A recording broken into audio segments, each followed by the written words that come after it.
Olá, bem-vindo ao canal Boa Semente. Eu sou o pastor Júlio César, pastor da Igreja Assembleia de Deus em Bangu, Ministério Madureira. Meu pastor presidente é o pastor Sóstene Silva, para quem eu deixo a paz de Cristo.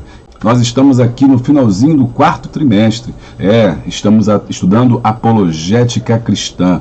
Como defender a fé cristã diante dos críticos, das pessoas dos que não acreditam, dos céticos, enfim. E todo esse comportamento e todo esse cabedal de conhecimento está sendo passado aos nossos amados irmãos da Assembleia de Deus em Madureira. E essa lição foi escrita, aliás, toda essa revista foi escrita pelo nosso pastor Joabes Rodrigues do Rosário, pastor presidente em Araguaçu, Tocantins, dentre outras coisas, um currículo vastíssimo que o capacitou a escrever essa lição brilhante aí para nós, essa revista brilhante, e também, claro, o Espírito Santo que o inspirou para que pudesse estar conduzindo aí esse tema tão importante que é a defesa da fé. Por isso eu deixo aqui os meus parabéns. Hoje nós vamos comentar a lição de número 12, o testemunho dos evangelhos sobre a existência de Jesus. Estamos chegando no finalzinho, hein? Só falta mais duas semanas para a gente terminar o quarto trimestre e começar o nosso quarto trimestre. Agora eu quero pedir para você compartilhar esse vídeo com professores, superintendentes, amantes da Bíblia, estudantes da Bíblia, professores de teologia, enfim, quanto mais gente você puder compartilhar, vai ser melhor, espalhar aí a boa semente. Não se esqueça de se inscrever no nosso canal, não se esqueça também de dar um like, deixar o seu glória e, além disso, você clica no sininho, porque aí sempre que tiver uma coisa nova, você será avisado. Hoje você não pode perder, porque eu vou mostrar para vocês a nossa nova revista, a primeira revista, ou seja, do primeiro trimestre de 2020, cujo tema é a família e foi escrito pelo nosso bispo Abner Ferreira. Olha, gente, está sensacional. Então fica comigo até o final, eu vou mostrar ela no finalzinho, e até agora eu quero aproveitar e deixar aqui o parabéns para a editora Betel, porque se superou todas as expectativas possíveis e levou o nosso nível de revistas assim para o nível top, top, top. Deus abençoe a todos que trabalham lá. Bom, então tudo isso você vai ter, se você ficar aí com a gente, continuar orando, buscando, pega a sua revista, o seu copo d'água para você ir tomando, ou um cafezinho, enfim, e acompanha juntamente comigo, lição 12, o testemunho dos evangelhos sobre a existência de Jesus. Tudo isso depois da vinheta. Ora, vinheta! Muito bem, voltamos. E eu quero dizer para você também que você pode ajudar o canal Boa Semente, não apenas clicando aí no sininho e também se inscrevendo, mas também compartilhando esse vídeo.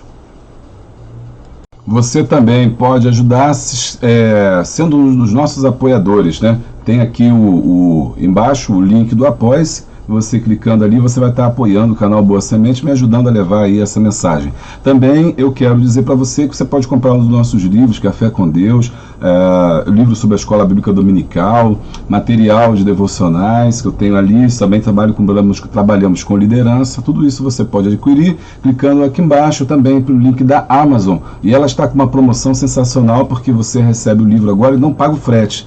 Ok? Então não perde essa oportunidade aí, você vai estar me ajudando e vai estar também sendo abençoado também, porque o material que a gente tem produzido é um material de excelência, que tem buscado a sua melhora cada vez mais. Então é isso que eu quero falar para vocês, esse recado que eu quero deixar, e vamos à lição de número 12, o testemunho dos evangelhos sobre a pessoa maior de Jesus, ou sobre a existência de Jesus. Nosso objetivo da lição são 3. Entender como o evangelista Marcos apresenta Jesus, estudar o Evangelho de Jesus Cristo foi escrito por Mateus, e aprender sobre a historicidade de Jesus Cristo no Evangelho de Lucas. Bom, aí deixa eu te dar logo uma dica, né, dessa palavra que talvez você sinta dificuldade, que é historicidade. O que é historicidade? Historicidade é um conceito relacionado ao campo da história, ao estudo da história, que fala sobre a veracidade de um fato. Historicidade é quando você tem fatos, você tem dados, você tem fontes que comprovam a existência de algo. Isso chama-se de historicidade, porque você pode contar uma história. E uma história só pode ser contada quando você tem dados sobre ela, quando você tem fontes sobre ela. Por isso que o autor colocou aprender sobre a historicidade de Jesus, ou seja, aprender sobre esse Jesus histórico, sobre os dados históricos de Jesus. E é também por isso que ele é o terceiro tópico, ele está falando de Lucas, porque como você sabe e viu aqui, né, você que tem estudado com a gente, tem visto que no terceiro trimestre nosso foco foi Lucas, né? O Lucas que foi um historiador também, que escreveu o Evangelho de Lucas. Então, o nosso foco da lição desse trimestre, dessa semana é entender a Marcos, o Evangelho de Marcos, estudar o Evangelho de Mateus e também o Evangelho de Lucas. Esses três evangélicos compõem os evangélicos sinópticos. E o que são os evangelhos sinópticos? Alguns também falam sinópticos, né? Porque tem um P, alguns acreditam que esse P seja mudo, então você não pronuncia, então são sinóticos. O que são os evangelhos sinóticos? Os evangelhos sinóticos são os três evangelhos que possuem as mesmas características. Então, um escritor, um teólogo, ele vai dar esse nome a esses três evangelhos, diferenciando ele de João. E por quê? Porque o Evangelho de João é diferente, tem certas características diferentes desses três evangelhos. Mateus, Marcos e Lucas narram a vida de Jesus com muita semelhança. São muitos pontos que você encontra em todos esses evangélicos e por isso eles têm algo em comum e por isso eles são sinóticos, ok? Enquanto o Evangelho de João, ele é um evangelho que descreve a pessoa de Jesus Cristo, a sua divindade. Ele é diferente, ele é como se fossem 21 discursos ali separados, apresentando Jesus, quadros sobre Jesus, e não necessariamente ensinos, não necessariamente as suas curas, não necessariamente os seus milagres, que João esteja preocupado, mas sim descrever a divindade de Jesus. Isso não quer dizer que o Evangelho de João não tenha esses milagres, não tenha sinais, não tenha discurso, mas ele não foca nessa área. Por isso que tem muitas coisas que tem. Você vai encontrar em Marcos, Mateus e Lucas e não vai encontrar em João, porque o foco de João é outro. Inclusive, quero dizer para você que temos aqui uma videoaula só sobre os evangelhos, tá? E seria bom você, se você não assistiu ainda no canal Boa Semente, aqui no nosso canal, tem centenas de vídeos aí sobre Bíblia, sobre pregações minhas, devocionais, estudos bíblicos, estudos aqui também da IBD, né? Na playlist ebd.com, e tem também um só sobre os evangelhos, né? Que eu faço um quadro geral dos 4 evangelhos, Mateus, Marcos, Lucas e João. Seria legal você dar uma olhada nessa videoaula, que é muito interessante, para te dar um embasamento melhor sobre essa aula de hoje, a lição 12, porque ela vai tratar desses 3 evangelhos, dos evangelhos sinóticos. Ok? Mateus 16, do 13 ao 17, é o nosso tema. E chegando Jesus às partes de Cesareia de Filipe, interrogou os seus discípulos, dizendo: quem dizem os homens ser o Filho do Homem? E eles lhe disseram: uns João Batista, outros Elias, outros Jeremias, um dos profetas. Disse-lhes ele: e vós, quem dizeis que eu sou? E Simão Pedro respondendo disse: tu és o Cristo, o Filho do Deus vivo. E Jesus respondendo disse-lhe: bem-aventurado és tu, Simão Bar-Jonas, porque não foi a carne nem o sangue que te revelou, mas meu Pai que está nos céus. Esse texto aqui é o texto-chave, né, para você trabalhar, que a gente vai trabalhar, e ele fala justamente sobre o momento em que Jesus interroga os seus discípulos ali, né?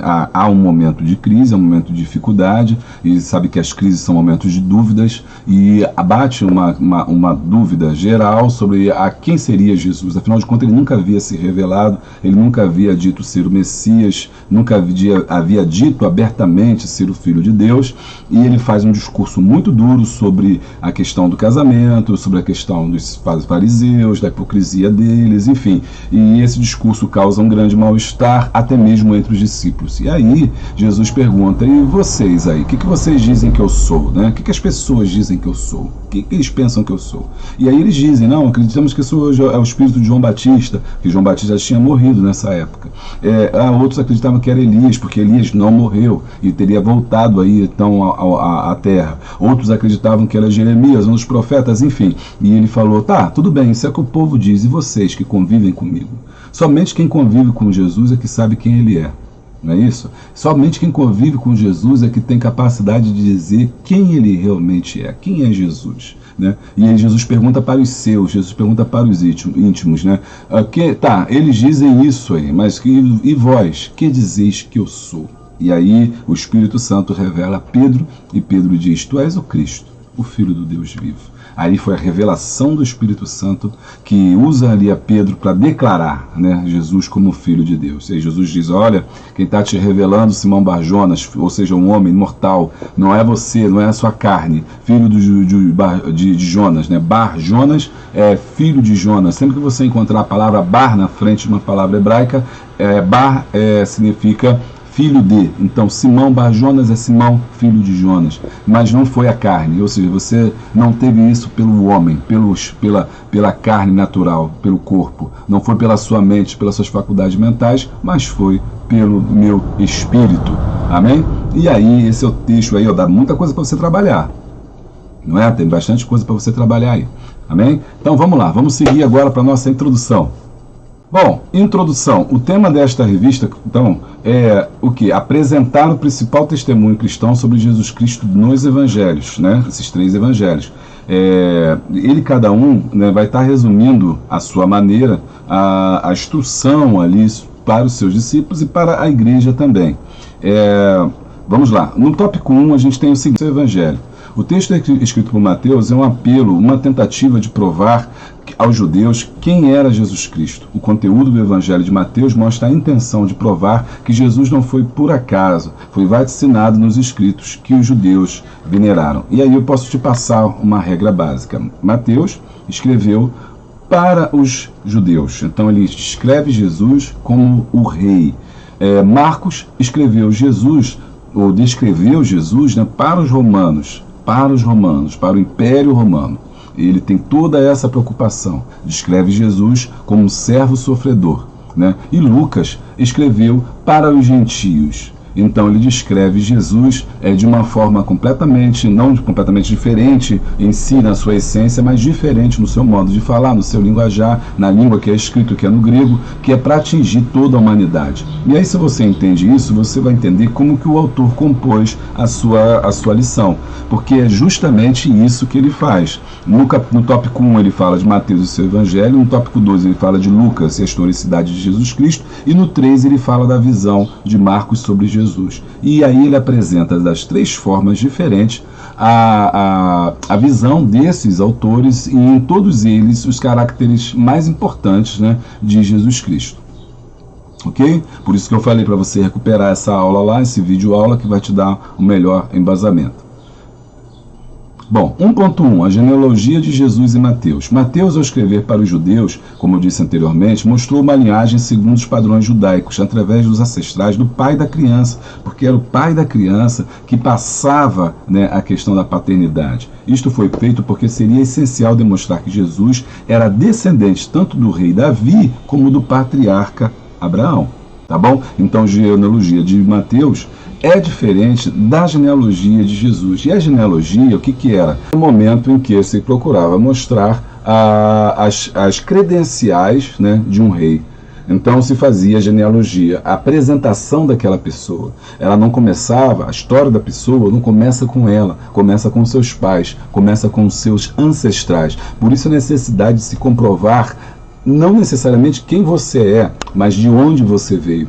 Né? Então, mostrando também esse conceito judaico de que você não está só no mundo, mas você tem pessoas, seus ascendentes, né? Que são os seus ancestrais, pessoas que existiram antes de você, da onde você vem, para comprovar a sua linhagem. O que é uma linhagem? É uma linha familiar seguida no tempo. Ok? Então, Mateus vai ter essa preocupação com essa linhagem. E para Mateus era importante ligar Jesus a Davi e Abraão. Por quê? Davi e Abraão eram figuras importantes para o judaísmo. Abraão, o pai da fé, e Davi, o grande rei. Por isso que ele faz toda uma linhagem, ele usa apenas os nomes que vão ligar tanto a Davi quanto a Abraão. Ok? Fica fácil assim, né? Alguém comentou assim, fica fácil assim com a teleaula, mas é isso, a ideia é facilitar, ajudar a ser uma ferramenta aí para você trabalhar. Vamos lá, 1.2, né? Jesus, o Messias prometido no Antigo Testamento. Os judeus sabiam que o Messias era da família real. Como eu falei para você, era necessário fazer tudo isso. Outro fator importante é o vínculo de Jesus com Abraão, como eu falei aqui, porque era importante ligar Abraão como pai da fé. Então, no 1.2, ele vai desdobrar essa ideia de que provar aos judeus, né, que Jesus é o Messias prometido, porque ele é da linhagem de Abraão, ele passa pela linhagem de Davi, e você sabe que existe uma série de profecias, não dá tempo para a gente falar delas aqui, senão o vídeo fica muito longo, você tem que vir aqui na nossa playlist e procurar por esse conhecimento, e aí você vai encontrar material que vai falar justamente sobre a questão das profecias, né? As profecias sobre o Messias. E essas profecias remontavam à ideia de Abraão, a semente de Abraão, e a ideia do trono de Davi, né? Por isso que é importante Mateus ligar essa genealogia a Davi e Abraão. Ok? Bom, vamos lá. 1.3. Jesus é o rei dos judeus. Outro ponto importante de Mateus é que ele procura fazer essa ligação de Jesus como um rei, apresentar Jesus como um rei. Um dos intuitos de Mateus escrever sua versão da pessoa de Jesus Cristo é mostrar que a promessa de Deus foi feita ao rei Davi, segundo Samuel 7, 12 e 16, se cumpriu com o nascimento de Jesus Cristo. O Evangelho do Rei também, como é conhecido Mateus, menciona claramente que os magos do Oriente procuravam um rei. Está lá em Mateus 2, 1 e 2. Os judeus sempre olharam para frente baseados na promessa de que Deus iria restaurar Israel para uma idade de ouro, sob o comando do Messias, filho de Davi, que seria um segundo Davi, ou seja, da linhagem de Davi, que começa em Jessé. Bom, no capítulo 2, ou no tópico 2, você vai falar de Lucas e a historicidade de Jesus, né? O propósito do Evangelho de Lucas, como eu falei anteriormente, era mostrar a historicidade, ou seja, mostrar que Jesus é real. Lembra que eu falei no começo o que é a historicidade? Bom, e o autor vai falar sobre isso aí, no tópico 2. Então, de forma que Cristo é mostrado como homem perfeito, o Filho do homem. O objetivo fundamental do autor foi escrever uma narrativa que expusesse informações e detalhes que comprovassem a certeza dos fatos que, entre muitos, se cumpriram. Está lá em Lucas, capítulo 1, do versículo 1 ao versículo 4. Vamos seguir. Então, nesse tópico 2, ele vai dividir também em 3 partes, sempre assim. No 2.1, ele fala sobre a genealogia de Jesus em Lucas. Então, ele compara. Primeiro, ele falou de Mateus. Você lembra que Mateus falou da importância na genealogia, ele vai citar Abraão e Davi, mas Lucas vai fazer de forma diferente. Não é isso? Lucas vai fazer de uma forma diferente do que a gente do que Mateus teria feito. E por que ele faz isso, né?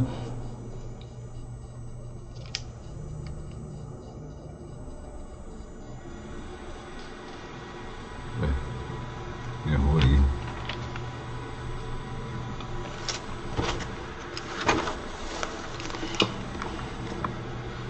Lucas, ao narrar a genealogia de Jesus, volta até Adão.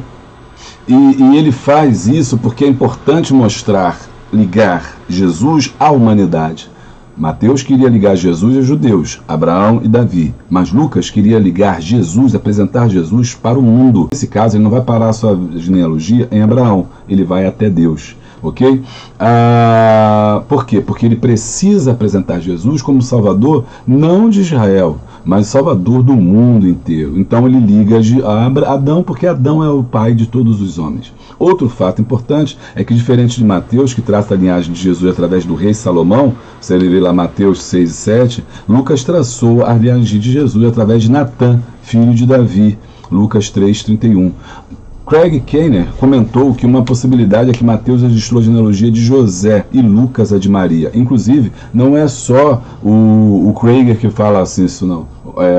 Também o Orlando Boyer, né, no livro Espada Cortante, que eu apresentei ele logo no começo aí das nossas videoaulas, ele fala aí um comentário de Lucas, tem um comentário de Mateus, e ele faz justamente esse comentário. Ele acredita que Lucas, ele segue a linhagem de Maria, né? Maria é uma camponesa, e Mateus apresenta a linhagem de José, né? Então, alguns teóricos, não só o que está citado na revista, alguns estudiosos acreditam que são duas linhagens diferentes. Porém, os dois eram da mesma casa de Davi, né? Só que um era uma origem materna e o outro da origem paterna. Vieram por famílias diferentes, mas eles tinham um ancestral comum lá atrás. Passavam por Davi, pelos filhos de Davi. Então, Lucas vai pegar essa genealogia de Maria, e mesmo porque você que já estudou o Evangelho de Lucas sabe do detalhe que Lucas deu, né, da importância que Lucas deu às mulheres, né, a narrativa das mulheres, a presença das mulheres no ministério de Jesus, e ele justamente ao fazer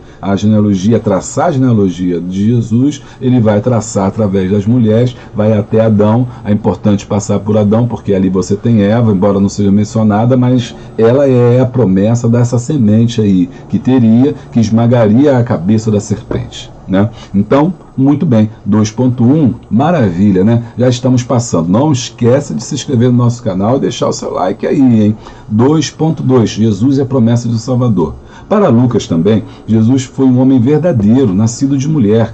As genealógicas comprovam a sua autenticidade, e por isso sentiu do seu corpo o que todo ser humano sente, e assim identificou-se plenamente com todos os homens. Jesus, 100% Deus e 100% homem, né? E aí, nesse tópico, eu quero comentar aqui com vocês uma parte importante que ele fala sobre o que três promessas, né, que Lucas vai dizer, e Lucas vai trazer aí pra gente, e apresentam Jesus como Salvador da humanidade e não apenas dos judeus. Número 1, prediz o nascimento de Jesus oriundo da semente da mulher, como eu falei anteriormente. 2, a promessa revela o sofrimento de Jesus e a sua morte na cruz, porque Gênesis 3,15 vai dizer que Satanás o feriria no calcanhar, mas Cristo esmagaria a cabeça da serpente. Número 3, a vitória de Jesus sobre Satanás. É por isso que Lucas dá essa ênfase a essa outra narrativa, a essa outra versão da linhagem de Jesus, dizendo que, ressaltando que elas não são conflitantes, só que um segue a linhagem de Maria e o outro segue a linhagem de José, mas os dois têm a mesma, no fundo, passam por Abraão, passam por Davi e, portanto, são capazes de gerar ali o Messias. Isso é muito importante. Não parece coisa de pouca importância, mas é muito importante, porque a participação das mulheres, você poderia ter a linhagem apenas dos homens, né? Por exemplo, se você tivesse José, se casasse com uma outra mulher que não fosse da linhagem real, se não fosse da linhagem do Messias, poderia acontecer, passaria por José a descendência. Mas nesse caso, Deus fez tudo tão certinho que tanto Maria quanto José eram da família aí, da tribo importante de Jessé, fazia parte da família de Jessé, né, que vai se ligar ali à família de Judá, de onde viria a Jesus Cristo. Bom, e como eu disse anteriormente, tanto José quanto Maria, eles são dessa linhagem de Judá, terminam, né, vem do grupo de Judá, dessa linhagem de Judá, um dos 12 filhos de Jacó, e eles vão contando essa história, essa narrativa, até chegar ali nos anos 1 ou 2 ou 4 depois de Cristo, como a gente estudou também nesse trimestre. Tanto Maria quanto José se conhecem ali, e com certeza tem um projeto divino, um plano divino, a mulher certa e o homem certo se casam, e deles vem o Messias, provando que Jesus é o Messias. E aí 2.2 falamos sobre isso, e no 2.3 a gente vai falar sobre o Antigo Testamento pré-anunciava o surgimento de Jesus Cristo. Lucas registra o episódio ocorrido no caminho de Emaús, com 2 discípulos, onde Jesus se apresentou, dizendo que eles eram nécios, ou seja, não conheciam nada e eram tardios de coração. Bom, 3.1, Jesus como Filho do Homem. E esse é o intuito de Marcos, né? Mostrar Jesus como Filho do Homem, mostrar Jesus como o sofredor e mostrar Jesus como servo. Diferentemente da mitologia grega e seus deuses fantasiosos, Jesus é Deus e se fez carne, e se fez mais do que isso, se fez homem, Filipenses 2,7, e habitou entre os mortais, João 1,14. Em Marcos 2:10 ao 28, o próprio Senhor Jesus identificou-se como Filho do Homem ao falar de sua autoridade para perdoar pecados sobre o homem e também a libertar as pessoas no dia de sábado. Eis aqui, como disse Jesus, alguém que é maior do que o sábado. Aliás, Jesus é o próprio sábado, Jesus é o próprio descanso do homem, e é por isso que ele diz: vinde a mim, todos vós que estáis cansados, oprimidos e sobrecarregados. Ou seja, Jesus, ele é o nosso descanso, ele é o servo. E 3.2, Jesus, o servo sofredor, aquele que trabalha, aquele que paga o preço por alguém. Marcos apresenta Jesus vivendo no meio de marginalizados, tocando em leprosos, Marcos 1:41, comendo com pecadores, Marcos 2:15,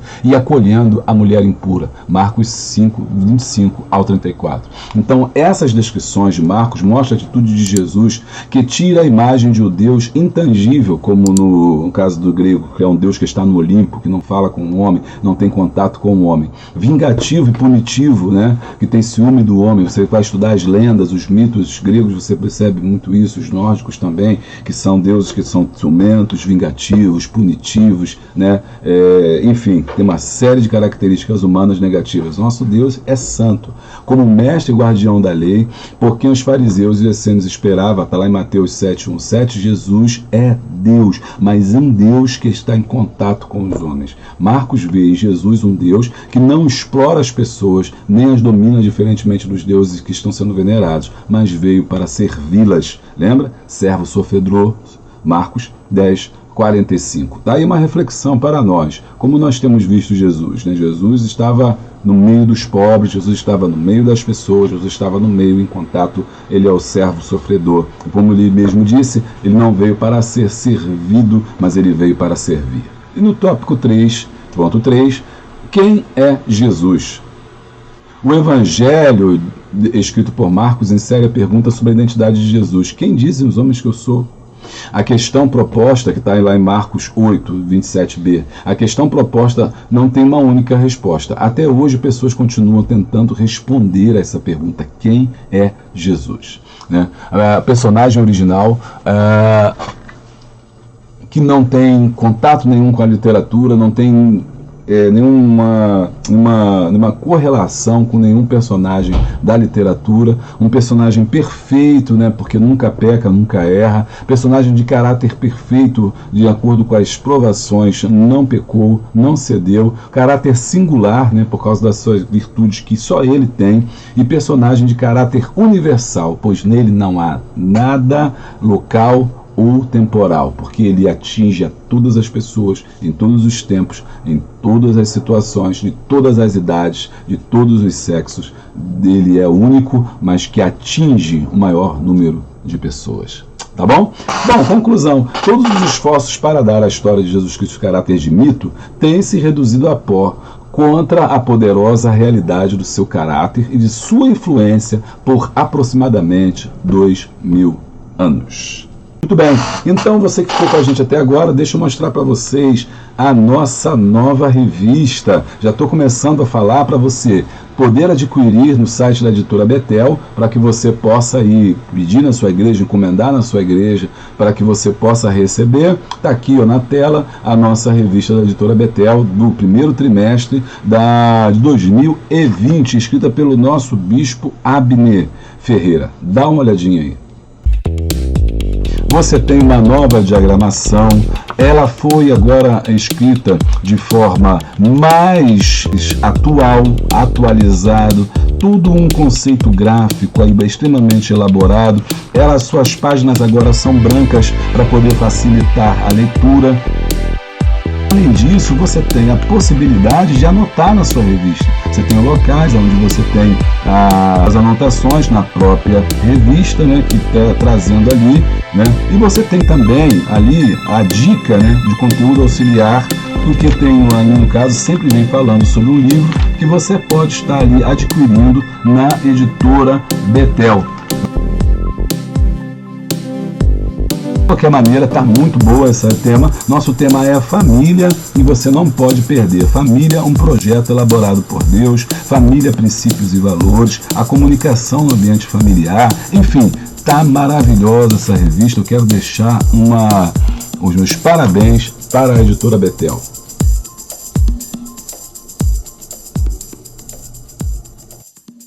E também os parabéns ao nosso bispo Abner, né? E também que escreveu essa lição. Eu sou seu fã número 1, né? Eu acompanho o trabalho do nosso bispo, dos seus artigos, seus livros eu tenho, né? A sua formação em direito eu acompanho. Tem um texto dele importantíssimo que fala sobre o voto cristão, né, que eu tenho procurado seguir ali, usei também para trabalhos meus acadêmicos, e ele dessa vez aí novamente, né, trouxe um material brilhante para a gente trabalhar. Então você não pode perder, já vai começando a se preparar. Nosso tema é família, e no próximo trimestre a gente vai estar junto aqui, primeiro trimestre de 2020.